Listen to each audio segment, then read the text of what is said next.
परमश्रद्धेय संतवृंद, माननीय सरकारवाह जी, विदर्भ प्रांत के माननीय संघ चालक जी, नागपुर महानगर के माननीय संघ चालक, माननीय सहसंघ चालक जी, उपस्थित अन्य अधिकारीगण, नागरिक सज्जन, माता भगिनी तथा आत्मीय स्वयंसेवक बंधु, वास्तव में हमारे प्रमुख अतिथि जी ने जो बात अपने भाषण में कही, उसके अलावा और कुछ कहने की, सोचने की ज़रूरत नहीं है। वो अच्छे गायक भी है और अच्छे वक्ता भी है, ये आज पता चला है हमको। परंतु मुझे तो बोलना पड़ेगा। लिखित भाषण मेरा चला गया है मीडिया में, उसमें से बातें आएंगी, परंतु कुछ बातें आपके सामने यहाँ से रखना ये आवश्यक हो जाता है, इसलिए मैं रख रहा हूँ। ये बात सही है और हम सब उसका अनुभव कर रहे हैं कि प्रतिवर्ष भारतीयों का गौरव दुनिया में बढ़ रहा है। दानवता पर मानवता की पूर्ण विजय का ये जो विजय पर्व अपना विजयादशमी है, इस वर्ष की विजयादशमी में भी हम ये अनुभव कर रहे हैं। ऐसा अनुभव देने वाले कई प्रसंग हमने अभी अभी अनुभूति में हमारे लाए हैं। जैसे G20 की परिषद यहाँ पर हुई, वो तो प्रतिवर्ष होती है, लेकिन यहाँ पर हुई, उसके एक विशेषता रही। उस परिषद में हमारे भारतीयों के आतिथ्य की बड़ी प्रशंसा हुई, उसका पहली बार उन्होंने अनुभव किया। हमारे विविधता की सजी संस्कृति का गौरव उन्होंने अनुभव किया। केवल भूतकाल की बात नहीं है, हमारी वर्तमान की जो उमंग भरी उड़ान है, उसको भी उन्होंने प्रत्यक्ष देखा, दुनिया भर के देशों के लोगों ने। और हमारे मन की जो सद्भावना है, प्रामाणिक सद्भावना है, अफ्रीकन यूनियन को सदस्य बनाने में पहले ही दिन परिषद का घोषणा पत्र एक मत से कराने में, और हमारी राजनीतिक कुशलता भी उन्होंने देखी, हमारी प्रामाणिक सद्भावना भी उन्होंने देखी। विशेषकर आर्थिक विषयों पर केंद्रित जो परिषद होती थी, उसमें पहली बार वसुधैव कुटुंबकम की बात कही गई। महिलाओं के उन्नति की, महिलाओं के नेतृत्व की बात कही गई,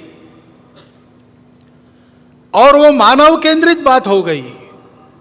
उसमें करुणा के ग्लोबलाइजेशन की बात भी यहां जो C20 हुआ था वहां रखी गई थी। ऐसा एक प्रसंग हमको एक झलक देके गया कि हमारा स्थान आज दुनिया में क्या बना है। हमारे नेतृत्व के कारण भारत का एक विशिष्ट स्थान दुनिया के अग्रणी देशों में बन गया। इसको हमने अनुभव किया। ऐसा अभिनंदनीय कार्य हमारे सामने हुआ है।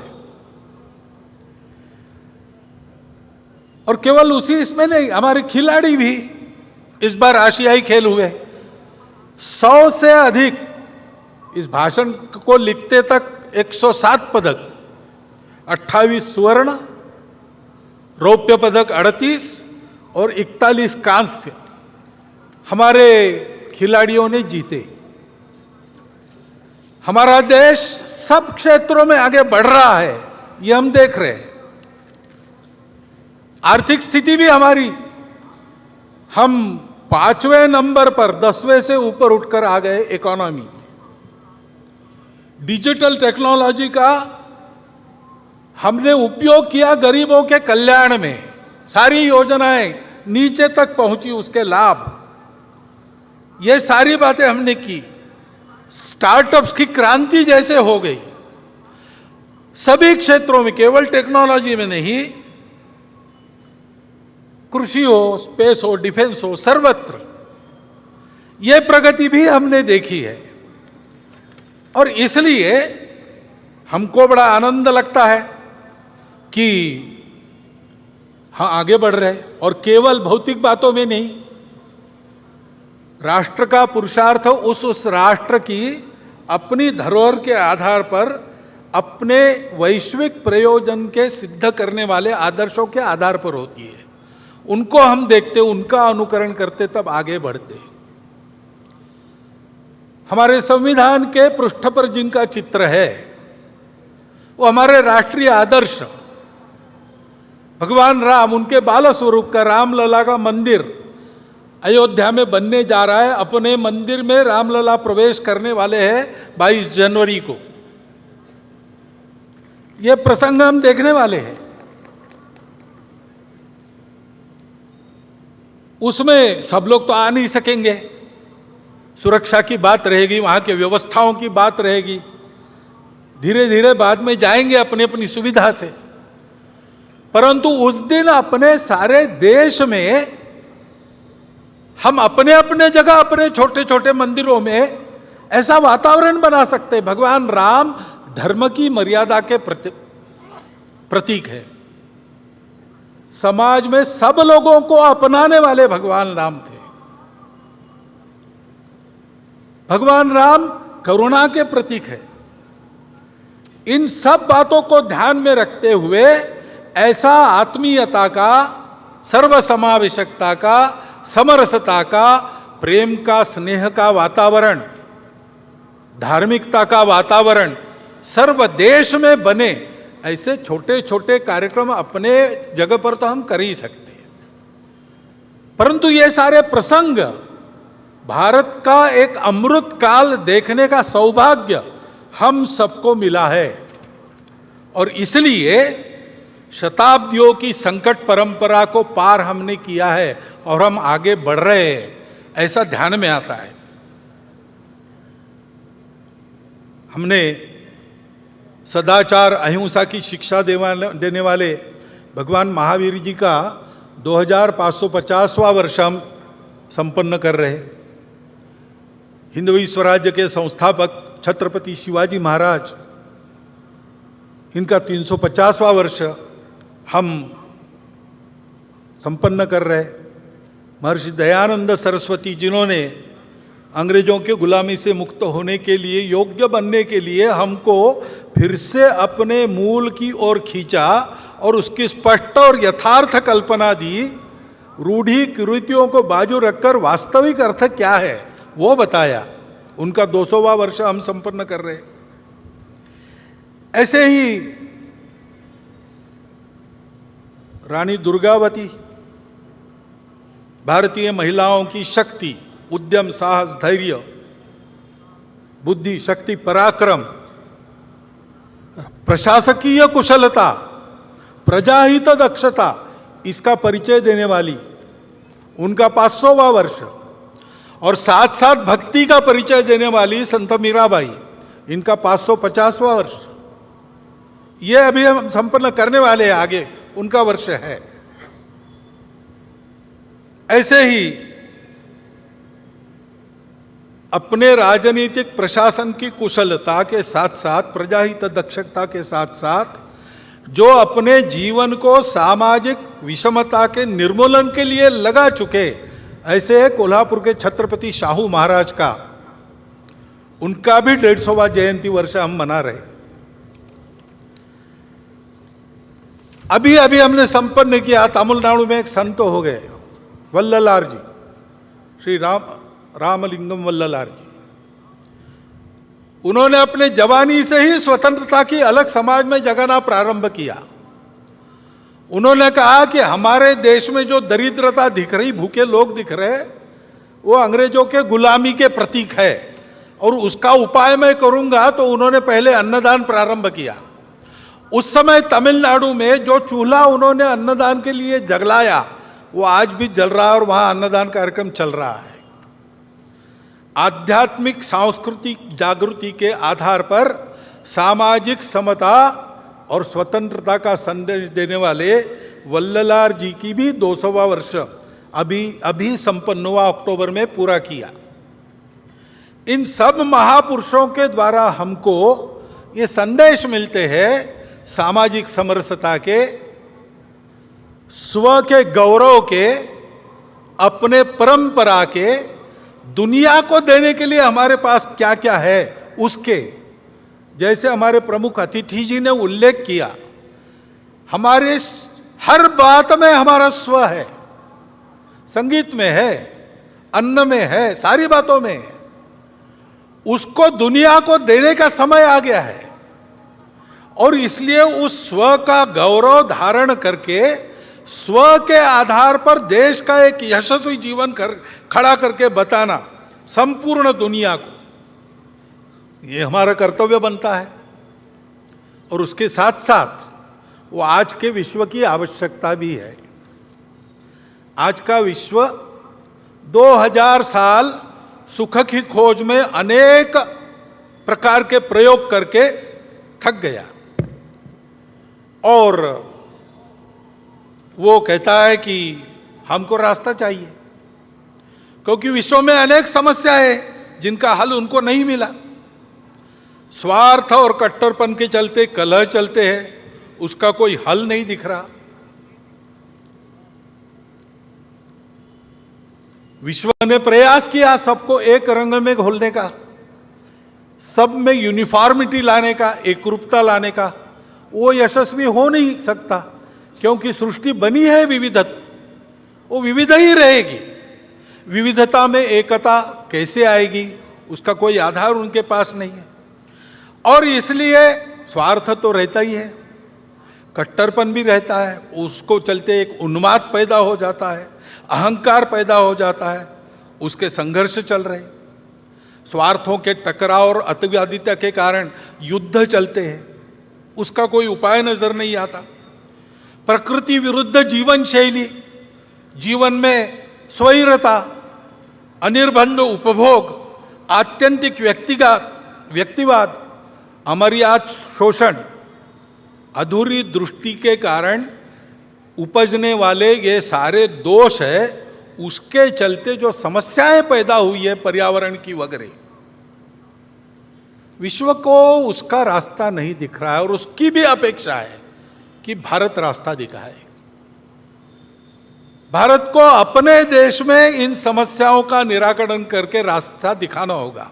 अपने देश में भी ये समस्याएं हैं, बड़ी बात नहीं। समस्या होना कोई गलत नहीं, जीवन में समस्या रहती है और हम आज दिखा रहे कि हम सामना करके उन समस्याओं का उपाय करेंगे। हमारे यहां भी रहती है समस्या, पर्यावरण की समस्या हम देखते हैं, संकट हम पर भी है। अभी हिमालय क्षेत्र में जोशीमठ में घटनाएं हुई, हिमाचल प्रदेश में घर धंसने लगे, उत्तराखंड में हुआ। पूरे हिमाचल क्षेत्र में ये जो प्रकृति का प्रकोप दिखता है, चर्चा करते लोग कि क्या होगा, यहां भी गड़बड़ हुई तो कैसे होगा, कोई बड़ा संकट आने वाला है क्या? आने वाला होगा तो होगा, लेकिन डरने की क्या बात है, उसका उपाय करने की बात है। महत्वपूर्ण क्षेत्र है, हमारी उत्तर सीमा इस क्षेत्र से बनती है। हमको सीमा सुरक्षा का भी विचार करना पड़ेगा। इस क्षेत्र में उत्तर भारत की सारी बड़ी नदियां जल लाती है, चीन को भी जल ले जाती है, दक्षिण पूर्व एशिया को भी जल ले जाती है। इस क्षेत्र का खराब होना, इसका मतलब हमारी जल व्यवस्था का खराब होना होता है। तो जल सुरक्षा का भी विचार करना पड़ेगा, पर्यावरणीय स्वास्थ्य का भी विचार करना पड़ेगा। उत्तर को हिमालय की दीवार खड़ी है, इसलिए हमारे यहाँ 6 ऋतु चलते हैं। वर्षा होती है मौसमी हवाओं के कारण, वो हवाएं वहां टकराती है, फिर से भारत में वापस आती है, जाते समय आते समय वर्षा होती है। इसमें अगर बदल हुआ तो पर्यावरण का संकट भी है। और इसलिए दक्षिण पूर्व एशिया की दृष्टि से, भारत की सुरक्षा की दृष्टि से उस क्षेत्र में चीन दस्तक दे रहा है। जल सुरक्षा, पर्यावरणीय सुरक्षा, सीमा की सुरक्षा, कुल मिलाकर अपने देश के स्वास्थ्य के लिए उस हिमालय क्षेत्र का एक क्षेत्र के नाते अलग सा विचार करते हुए इसको कैसे करना, इसको हमको तय करना पड़ेगा। ये तो एक क्षेत्र विशेष की समस्या हो गई, परंतु कुल मिलाकर ही हम अगर देश की स्थिति देखते हैं तो देश आगे बढ़ रहा है, आत्मविश्वास बढ़ रहा है, आगे जाना है, लेकिन आगे जाते समय दुनिया को नया रास्ता दिखाना है अपने स्व के आधार पर। तो हम लोगों को दुनिया की नकल नहीं करनी है, हम लोगों को अपना रास्ता बनाना है। बाकी बातों का प्रयोग दुनिया ने कर लिया, हमको आज के समय में अपनी बातों के आधार पर एक यशस्वी प्रयोग दुनिया को देना है। देश का जीवन कैसे खड़ा किया जा सकता है स्व के आधार पर, और ये नहीं कि हम नहीं कर रहे, हम कर रहे। सरकारी नीतियों में भी ये प्रकट हो रहा है। नई अंग्रेजी में कहते हैं इनोवेटिव, ऐसे उपाय करके अपना देश आगे बढ़ रहा है,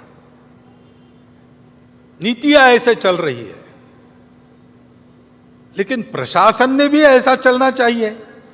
तो प्रशासन के दिमाग में ये बात चाहिए, वो पूरी है ऐसा लगता नहीं, उनको तैयार होना पड़ेगा। और शासन प्रशासन तो अपना काम कर ही लेंगे, परंतु समाज को भी करने की आवश्यकता है। समाज को भी अपने स्व का पूर्ण ज्ञान होना चाहिए। ये समझ में आना चाहिए कि हमारी सब बातों में हमारा स्व है, इसलिए हमारी कौन सी बातें काल सुसंगत है उनको रखना चाहिए, कौन सी ऐसी बातें दुनिया में चल रही जिससे हमको सीखना है उसको हमको लेना है, परंतु देशानुकूल बनाकर लेना है, और कौन सी ऐसी बातें हैं जो हमारी अपनी है, वो समयानुकूल है कि नहीं, काल सुसंगत है कि नहीं, ये देखते हुए उनमें आवश्यक परिवर्तन करते हुए, जो कालबाह्य हो गई उनको छोड़ते हुए हमको भी अपने आचरण को बदलकर आगे चलना चाहिए। क्योंकि संपूर्ण देश को आगे बढ़ना है तो शासन की स्व आधारित युगानुकूल नीति बन रही है, धीरे धीरे ही बनेगी।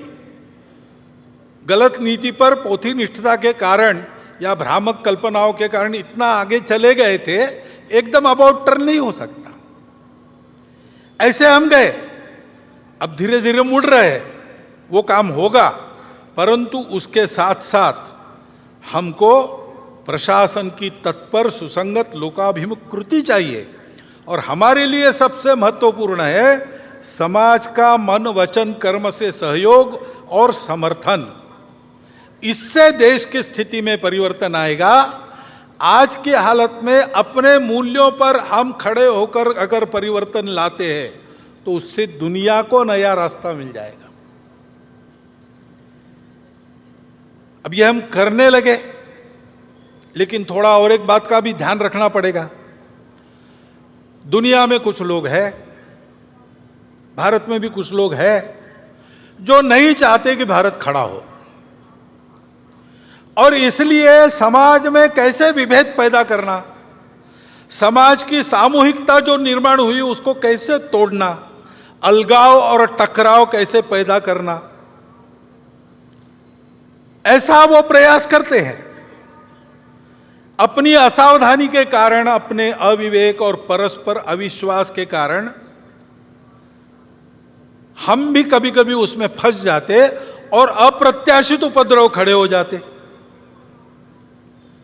क्योंकि भारत का उत्थान होगा तो कलह मिटेंगे, भारत का उत्थान होगा तो दुख जाएगा, शोषण जाएगा। इनके आधार पर अपने स्वार्थ का धंधा करने वाली दुनिया की और अंदर की जो ताकतें हैं, भारत बड़ा होने से उन पर मर्यादा आएगी, वो अपने खेल नहीं खेल सकेंगे। इसलिए इनका निरंतर विरोध चलता है। विरोध करने के लिए किसी विचारधारा का आवरण ये लोग ओढ़ लेते हैं, बड़ी चिकनी चुपड़ी बातें करते हैं, कोई बड़ा उद्देश्य, मन लुभावन उद्देश्य ऐसा घोषित करते कि हम इसके लिए काम कर रहे हैं, लेकिन उनका उद्देश्य दूसरा ही रहता है, अपना उल्लू सीधा करने का रहता है।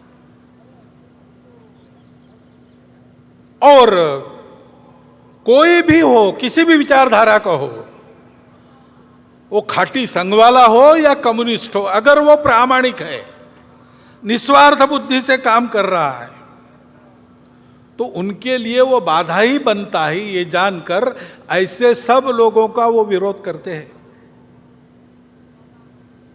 अभी एक नया नाम उनका चलता है दुनिया में, कल्चरल मार्क्सिस्ट या वोक, यानी जगे हुए, वोकिज्म, ऐसे शब्द चलते हैं। नाम तो मार्क्स का लेते हैं, लेकिन 1920 में ही उन्होंने समझा कि मार्क्स में ने जो भविष्यवाणी की वैसा होने वाला नहीं है, तो वैसा होने के नाम पर हमारे हाथ में पूरी दुनिया की पकड़ आ जाए, इसलिए तब से ही उन्होंने अपना उद्योग प्रारंभ किया है। इसलिए उसी समय उन्होंने मार्क्स की बातों को भुला दिया और आगे बढ़ रहे। और आजकल वो जो कहते हैं और बोलते और बताते हैं, विश्व की सारी सुव्यवस्था का उनका विरोध है। विश्व में मांगल्य का, संस्कार का, संयम का उनका विरोध है। अनिर्बंध स्वैराचार का वो पुरस्कार करते हैं। ये पुरस्कार सहज हो जाए, जोर से हो जाए, इसलिए माध्यमों को और अकादमियों में अपना वर्चस्व स्थापित कर उनका उपयोग करते हैं। देश की शिक्षा को भ्रष्ट करते हैं, देश के संस्कार को भ्रष्ट करते हैं, राजनीति, सामाजिक वातावरण, इन सब को भ्रम और भ्रष्टता का शिकार बनाते हैं। असत्य, विपर्यस्त और अतिरंजित वृत्त के द्वारा ये भ्रम और द्वेष फैलाना, भय फैलाना आसान हो जाता है। उसके चलते जो झगड़े बनते हैं, उन झगड़ों में उलझाकर समाज को अपनी पकड़ में लाना, अपनी अधिसत्ता में फांसना, ये वो करते हैं। किसी भी राष्ट्र की जनता में ऐसी अनास्था, दिग्भ्रम, परस्पर द्वेष उत्पन्न करने वाली ये जो प्रणाली है ना, अपने यहाँ चाणक्य नीति में उसका नाम है मंत्र विप्लव। विष से एक आदमी मरता है, बाणों से एक को ही मार सकते हैं, लेकिन मंत्र विप्लव से प्रजा सहित राजा का नाश होता है, ऐसी उक्ति है।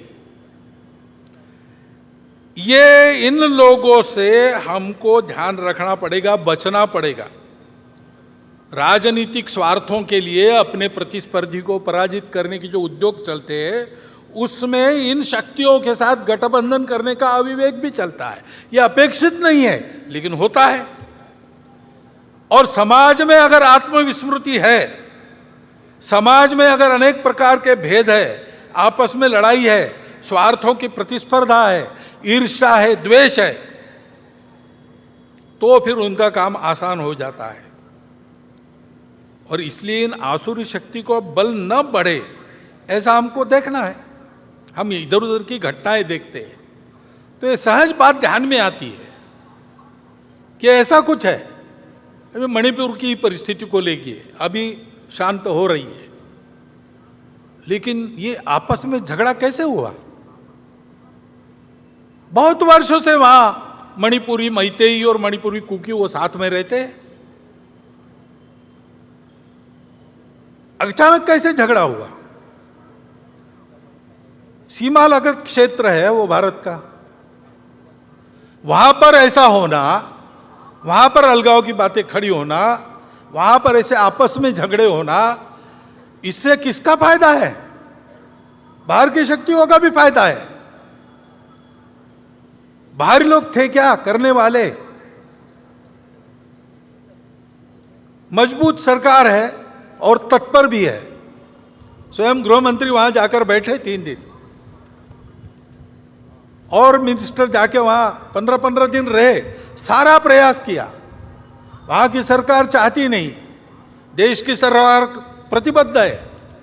ऐसे होकर भी चलता रहा, क्योंकि शांति का प्रयास होता है और सफल हो रहा है, ऐसा देखते देखते ही कोई हादसा करवा दो, तो फिर से दूरी बढ़ती है, फिर से द्वेष बढ़ता है। ये करने वालों के पीछे कौन थे? ये हिंसा भड़काने वाले लोग कौन थे? ये हम देखते हैं तो ध्यान में आता है कि इसमें ये हो नहीं रहा है, ये कराया जा रहा है,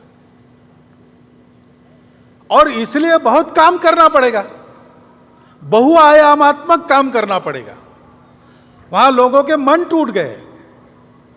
केवल शांति का प्रश्न नहीं, अब समाज को जोड़ने का भी प्रश्न है। संघ के स्वयंसेवक पहले से अंत तक वही करते रहे, आज भी कर रहे हैं।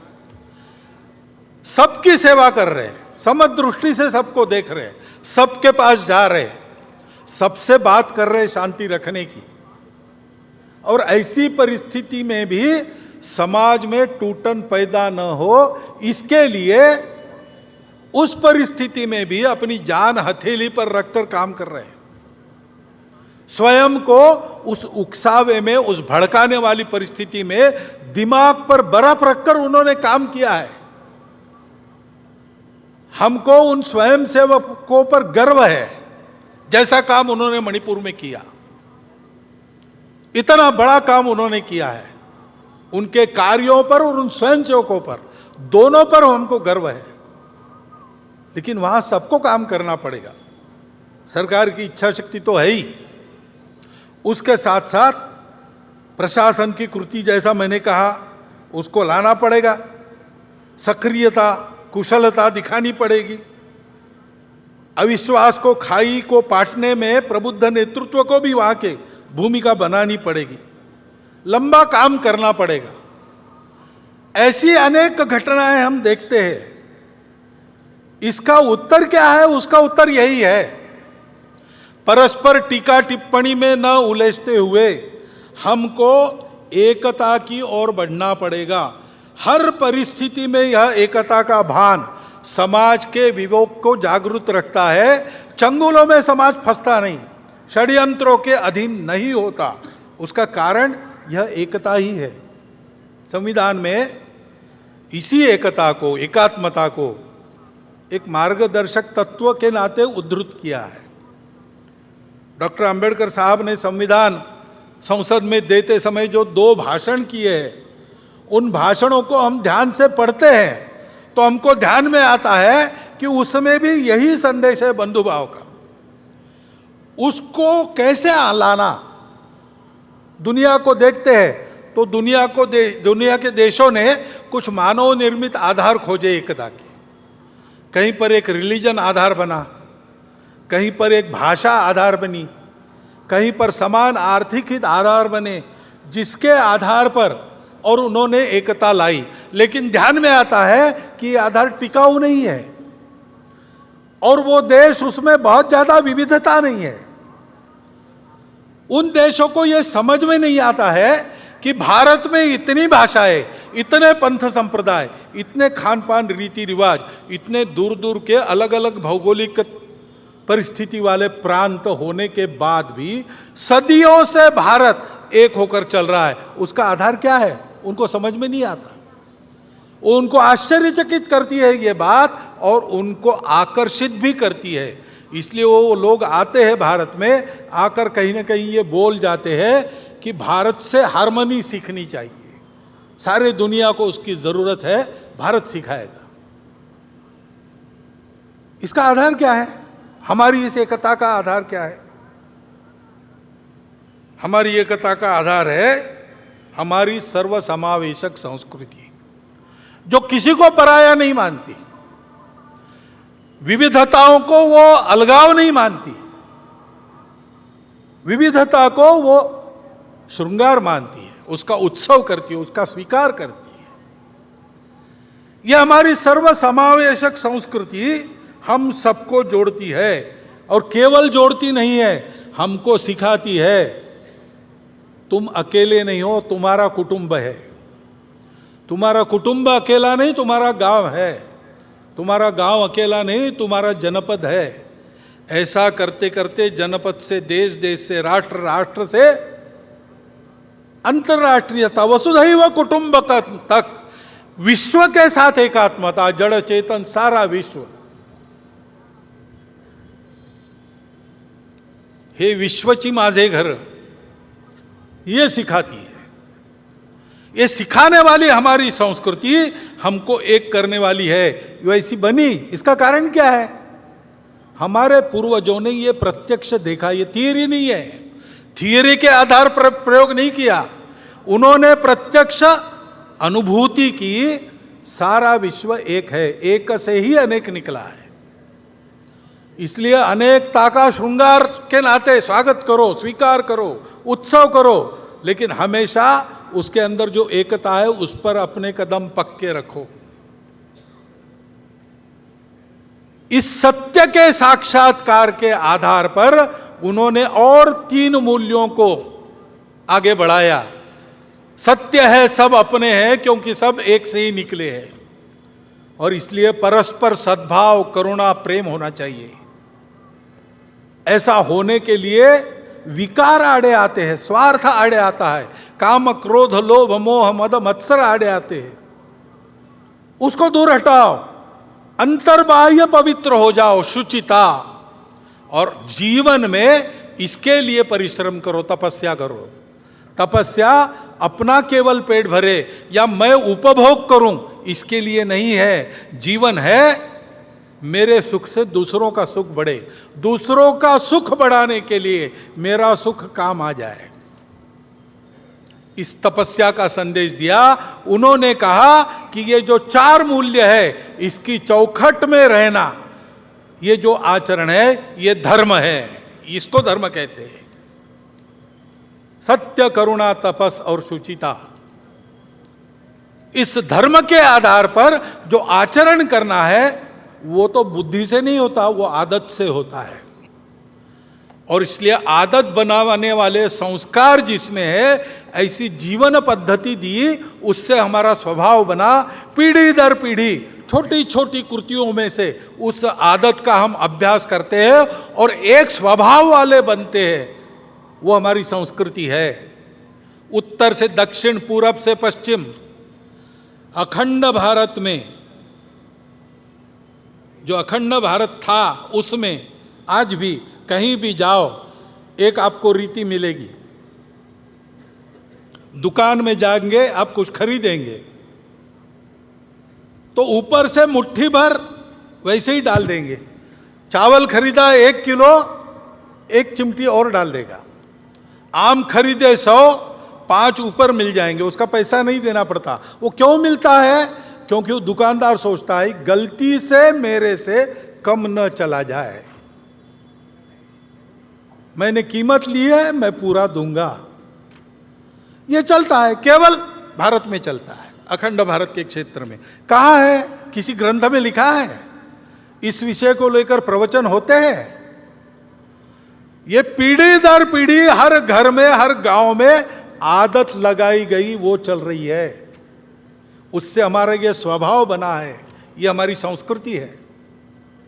ये संस्कृति ऐसी रहे, फलती फूलती रहे, इसलिए जिन लोगों ने अपना खून पसीना बहाया, इस संस्कृति का आचरण करने वाले समाज के संरक्षण के लिए बलिदान दिए, उद्यम किया, पराक्रम किया, वो सब महापुरुष हमारे आदर्श है। उनके व्यवहार का हम अनुकरण करते हैं। और ये सब ऐसे हुआ, उसका और एक कारण है, और सबसे महत्वपूर्ण कारण है, हमारी भारत माता सुजल सुफल मलयज शीतल थी, इसलिए हम समृद्ध थे। और तीनों ओर से पर्वतमालाएं, उस पूरे को पहले हिमालय कहा जाता था, और तीनों ओर से सागर। ऐसी सुरक्षितता के परिस्थिति में थे, हम सुरक्षित थे, इसलिए हमको लड़ाई झगड़े का काम नहीं पड़ा, हमको जीवन के लिए संघर्ष बहुत ज्यादा नहीं करना पड़ा। हमने फुर्सत का उपयोग सत्य की खोज के लिए किया। जहां दुनिया बाहर का सच देखकर उतना ही देखकर रुक गई, वहां हमने उसके परे जाकर अंदर के सत्य को खोजा, तब हमको वो सत्य मिला, विश्व की एकता का। तो हमारे भारत माता का उपकार है, उसकी भक्ति, वो हम सबको जोड़ती है। हम रहे ना या ना रहे, भारतीय रहना चाहिए। यह सब पर लागू है, सब जातियों पर लागू है, सब पंथ संप्रदायों पर लागू है। हमारे देश में इतने सारे पंथ संप्रदाय है पहले से, विदेशी आक्रांताओं के कारण और भी कुछ आ गए, चलो रह गए हमारे यहाँ। हम सर्वसमावेशक है, हम सबको स्वीकृत करते हैं, सबके लिए लागू है भारत माता की भक्ति। हम सबके पूर्वज वही है, समान है, समान पूर्वजों का गौरव, उनके आदर्शों का अनुकरण, और इस सर्वसमावेशक, सबको स्वीकार करने वाली, संस्कार देने वाली, भद्रता सिखाने वाली, सत्य, करुणा, शुचिता और तपस के चौखट में चलने वाली संस्कृति को स्वीकार करके चलना, यही हमारे एकता का आधार है। उसी से एकता निकलती है। स्वार्थ के आधार पर एकता होती है क्या? तुम मुझे ये दो, मैं तुम्हें वो दूंगा, ये सौदा कितने दिन चलेगा? ये चलता नहीं। राष्ट्र की एकता सौदों के आधार पर नहीं होती। राष्ट्र की एकता अपनेपन के कारण होती है। वो स्थायी अपनापन इन तीन बातों से हमको मिलता है, लेन देन से नहीं मिलता है। बहुत लोग मिलते हैं, वो चिंतित है। देश में जो छोटी मोटी घटनाएं होती है, ऐसी छोटी मोटी ही होती है, लगभग पूरे समाज में एकता का वातावरण है, लेकिन उसको तोड़ने का प्रयास तो हो रहा है, इसलिए वो चिंतित है। आकर मिलते हैं, कहते हैं कि ये फितना फसाद और कितान ठीक नहीं, यानी आपस में संघर्ष ठीक नहीं, एक दूसरे को मारना ठीक नहीं, हिंसा ठीक नहीं है, विवाद ठीक नहीं है। उसके जगह सुलह, सलामती और अमन पर चलना चाहिए। आपस में बात करनी चाहिए, सुरक्षित रहना चाहिए, शांति से रहना चाहिए। ये बात ठीक है, ऐसे ही चलना चाहिए।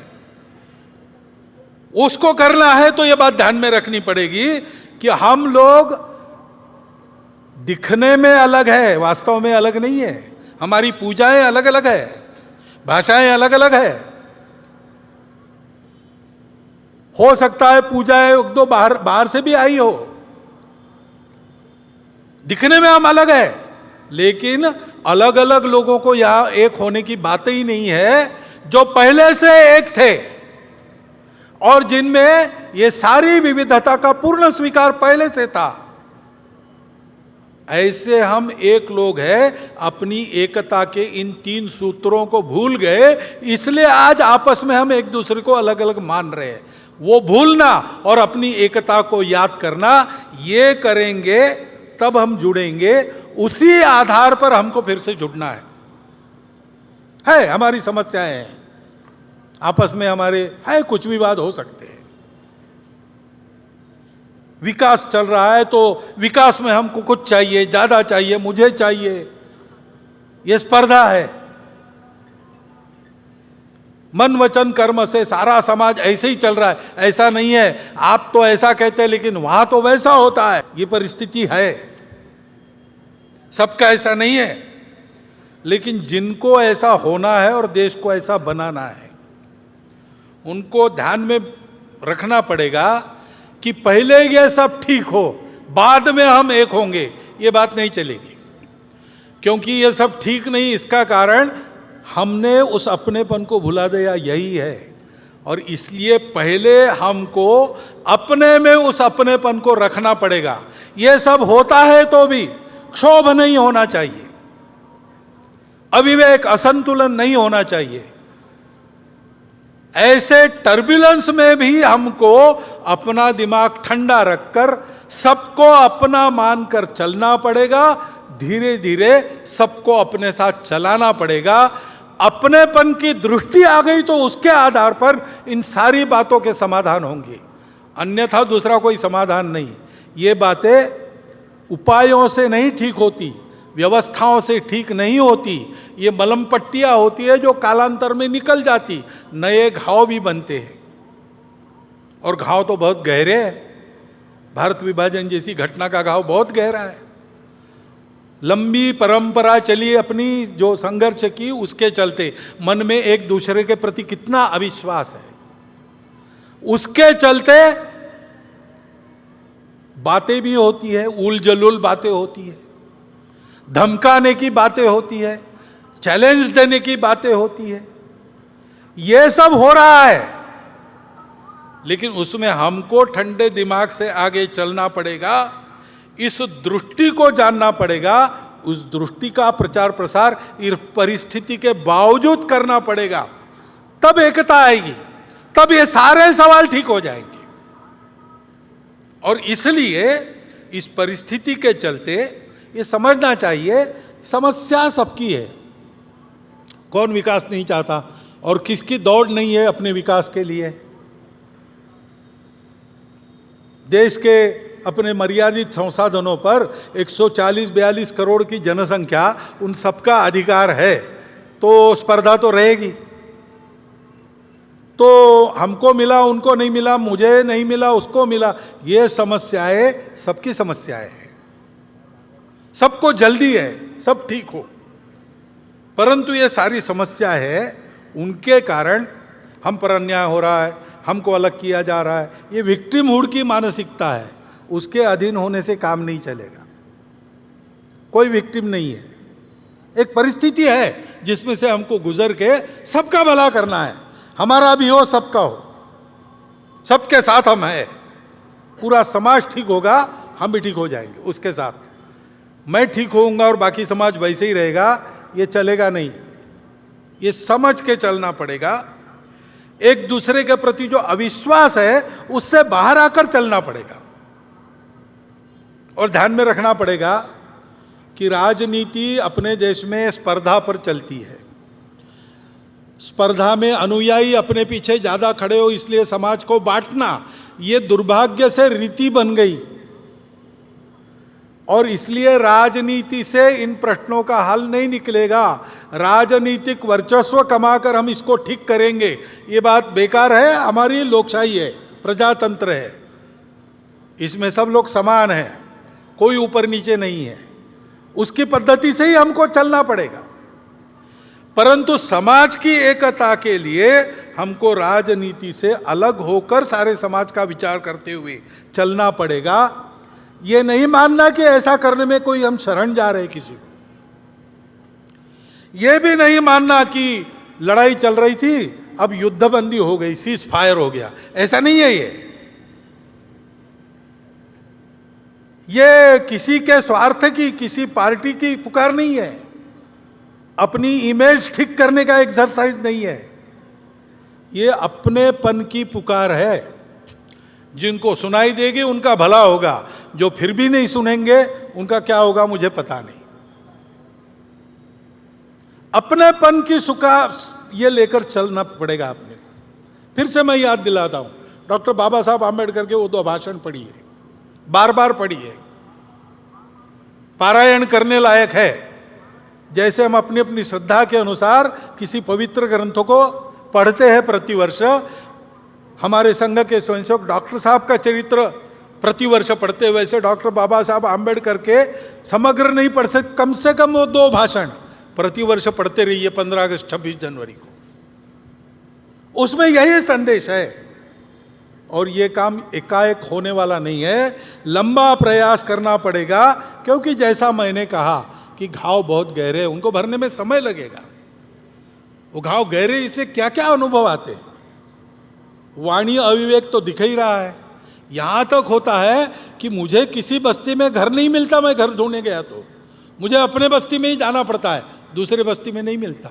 एक ही देश के रहने वाले लोग इतने पराये हो गए, लेकिन ये अनुभव आते हैं।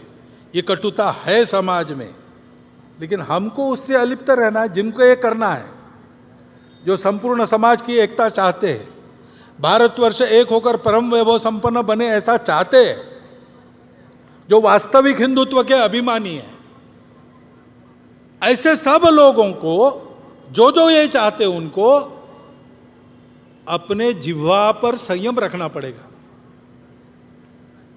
झगड़े की भाषा अलग होती है, दोस्ती की भाषा अलग होती है।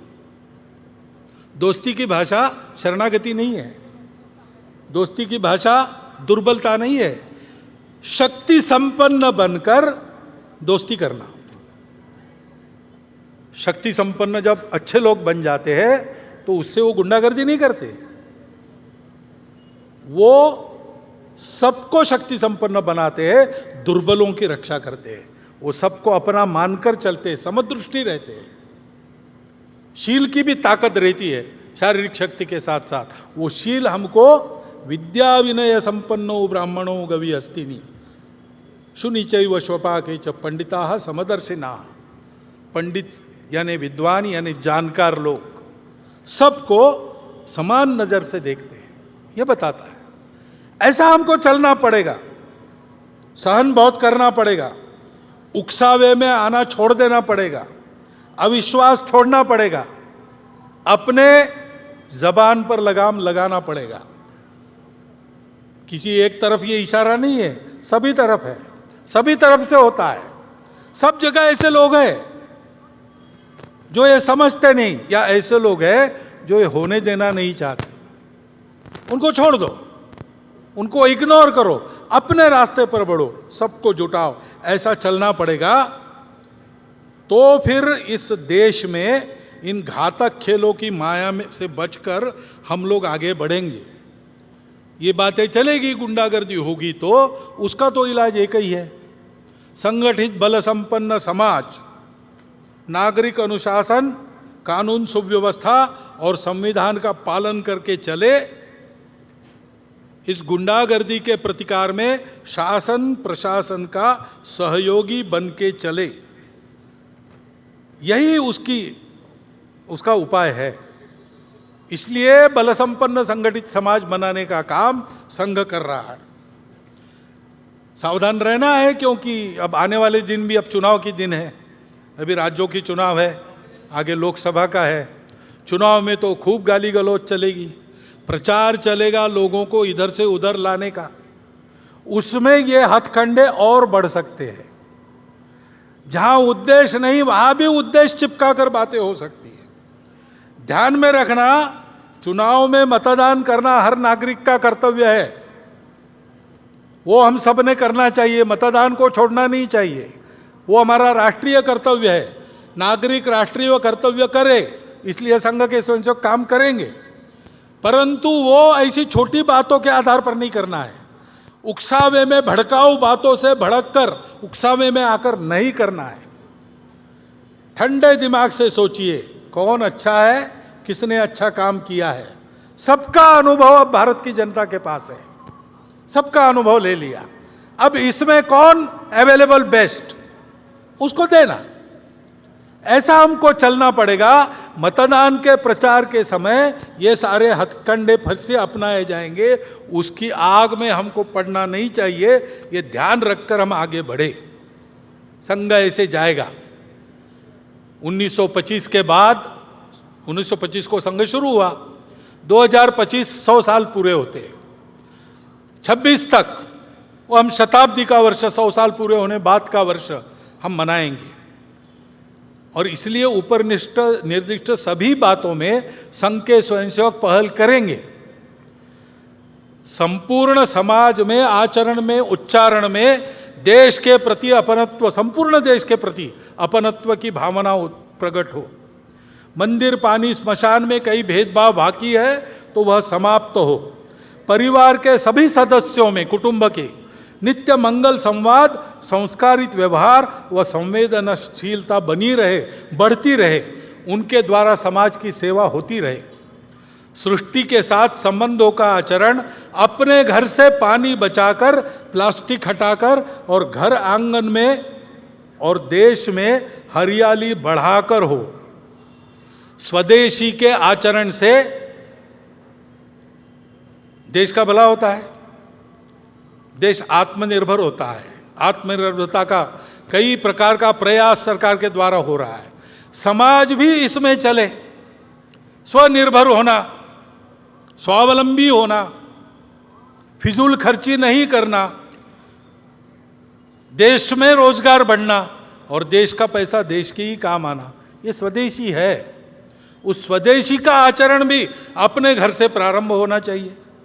कानून व्यवस्था और नागरिकता के नियमों का पालन हो। समाज में परस्पर सद्भाव और सहयोग की प्रवृत्ति सर्वत्र व्याप्त हो। इन सभी आचरणात्मक बातों का होना सब चाहते हैं, लेकिन छोटी छोटी बातों से प्रारंभ कर उनके अभ्यास के द्वारा इस आचरण को अपने स्वभाव में लाने का सतत प्रयास आवश्यक है। संघ के स्वयंसेवकों प्रयास स्वयं करेंगे और समाज को भी उस प्रभाव में जोड़ेंगे। अभावग्रस्त बंधुओं की सेवा, समाज की आपत्तियों में सेवा संघ के स्वयंसेवक नित्य करते रहे, आगे भी करते रहेंगे, लेकिन इस पर संघ के स्वयंसेवक आगे लगेंगे, उसकी तैयारियां उन्होंने प्रारंभ कर दी है। समाज हित में शासन सोचता है, प्रशासन और समाज शक्ति भी, समाज की सज्जन शक्ति भी कुछ करती है। उन सब में संघ के स्वयंसेवकों का योगदान रहेगा। समाज की एकता, सजगता और सभी दिशा में निस्वार्थ उद्यम, जनहितकारी शासन और जनोन्मुख प्रशासन स्व के अधिष्ठान पर खड़े होकर परस्पर सहयोग पूर्वक प्रयासरत रहते, तब राष्ट्र बल वैभव संपन्न बनता है। और ऐसा राष्ट्र ही अपनी संस्कृति पर सबको अपना कुटुंब मानने वाली, तमस से प्रकाश की ओर ले जाने वाली, असत से सत की ओर ले जाने वाली और मर्त्य जीवन की से अमृत जीवन की सार्थकता तक बढ़ाने वाली संस्कृति, हमारी संस्कृति जैसी है वैसी जब वो संस्कृति होती है, तब वह राष्ट्र विश्व का खोया हुआ संतुलन वापस लाते हुए विश्व को सुख शांतिमय नव जीवन का वरदान प्रदान करता है। ऐसा भारत हमको बनाना है। ऐसे भारत बनने का, हमारे राष्ट्र के नवोत्थान का दुनिया में यही प्रयोजन है। चक्रवर्तियों की संतान लेकर जगत गुरु का ज्ञान, बढ़े चले तो अरुण विहान, करने को आए अभिषेक, प्रश्न बहुत से उत्तर एक। भारत माता की जय।